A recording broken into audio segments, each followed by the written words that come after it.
上次我们看到了国际美食大都会上海的西餐厅，被誉为东方明珠的它，当然还有很多来自日本、韩国等东方国家的餐厅，甚至主打美式料理的日料餐厅，以及讲香法国酒馆的韩国餐厅。魔幻吧，这就是魔都的魅力。The Japanese eatery that serves American cuisine is called Golden Flame Restaurant. That name seems pretty golden because business is on fire. So what's fueling this fire? So I've heard that sushi taco was all the rage in the States like a few years ago. I don't know if people are still talking about it or maybe it's just a fad. But I don't think it's really widely found outside the US. But you know, I found it in China.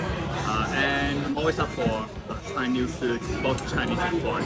So I consider this a boon for diners like myself, and it's a good sign, indicative of a robust and inclusive and diverse market. The fillings and toppings of the sushi tacos are quite robust, inclusive, and diverse too. Two of our sushi tacos come dusted with foie gras powder tableside. Golden Flame isn't a sushi joint, but sushi is the headliner. Well, no sushi chefs to impress you with the finesse and knowledge here, but the restaurant endeavors to bring different types of actions to your table, almost like a rock concert kind of experience, complete with confetti rain and spewing flame. Kudos for having the cojones to push the envelope and add diversity to the Shanghai food scene. This is a meal about sensory overload, certainly not a meal about conventional Japanese fare, but not because there's no market for conventional fare. Conversely, authentic Japanese foods abound here, from top-tier restaurants operated by Japanese brands to decades-old restaurants owned by Japanese chefs. For this reason, Shanghai foodies are no longer satisfied with just authenticity, but they also have an appetite for novelty. Perhaps that's why this Japanese place is so popular. The same is true with this next Korean bistro. The crowd outside on a cold winter night speaks volumes about the market's open attitude toward Korean cuisine.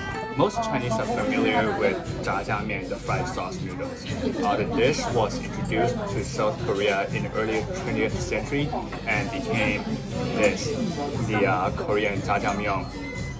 It doesn't look really black, maybe not black enough for the black day, but perhaps that's why the restaurant adds a black truffle topping.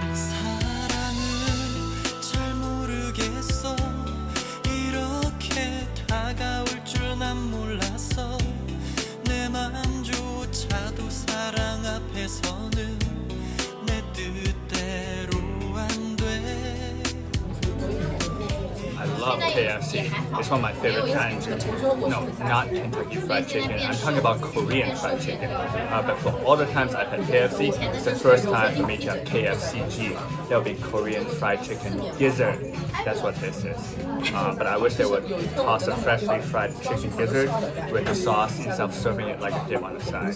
Oh, and I ordered a cast so I can get my kimchi-making combo. The beer and makeoli are some of the things conventionally Korean on our table, but no problem with that. Conversely, kudos for putting thoughts into alcohol choice rather than lazily simplifying the matter by sticking to safe bets like Budweiser. There's a place for both tradition and innovation. If you think so too, hit that like. In my humble opinion, Shanghai is such a place where traditions are respected and upheld, whilst innovations are encouraged and valued. Like I said in recent episodes, Shanghai is a great place for foodies, no matter your preference, because you'll always find something. 再见